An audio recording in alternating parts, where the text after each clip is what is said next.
हर हर महादेव दोस्तों, स्वागत है आपका हमारे YouTube चैनल पर। आज की वीडियो में हम सुनेंगे शिव महापुराण श्री उमा संहिता का 22वां अध्याय, गर्भ में स्थित जीव, उसका जन्म तथा वैराग्य।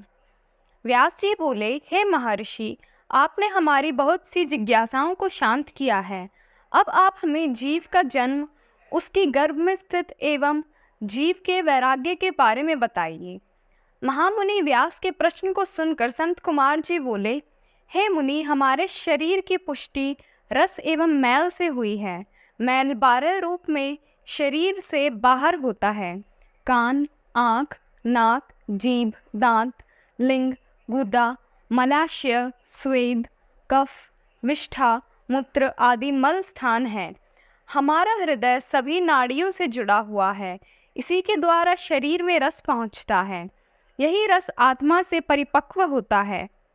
जब यह रस पकता है तो सर्वप्रथम त्वचा का निर्माण होता है और त्वचा शरीर से लिपट जाती है। फिर खून बनता है।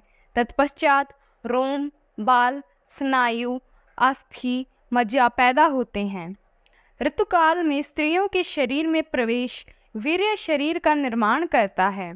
1 दिन में कलील, 5 दिन में बबुला, 7 रात्रि में मांसपिंड बन जाता है। धीरे धीरे समय के साथ साथ जीव के अंग बनते जाते हैं। इस प्रकार जीव अपनी माता के गर्भ में बढ़ता है और उसका विकास होता है। अपनी माता द्वारा खाए गए भोजन के रस से ही उसे भी भोजन मिलता है। इस प्रकार अपनी माता के गर्भ में पलता हुआ जीव अपने बारे में विचार करता है। उसे सुख दुख की प्राप्ति भी अपने पूर्व जन्म के कर्मों के अनुसार होती है।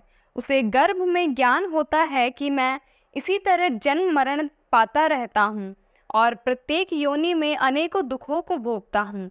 इसीलिए मुझे अपनी आत्मा के उद्धार के लिए अवश्य ही कुछ करना चाहिए। गर्भ में जीव अनेकों कष्टों को भोगता है, क्योंकि गर्भ भी एक प्रकार की कैद ही है। जीव आत्मा गर्भ में इस प्रकार पड़ी रहती है जैसे उस पर कोई पहाड़ रखा हो। इस प्रकार गर्भ में वह अनेक कष्टों को भोगता है। गर्भ में अनेक दुख और यातनाएं झेलनी पड़ती है। तभी तो धर्म आत्मा 7वें माह में ही जन्म ले लेते हैं और पापी 9 महीने तक गर्भ की परेशानियों और कष्टों को झेलते हैं। ओम नमः शिवाय।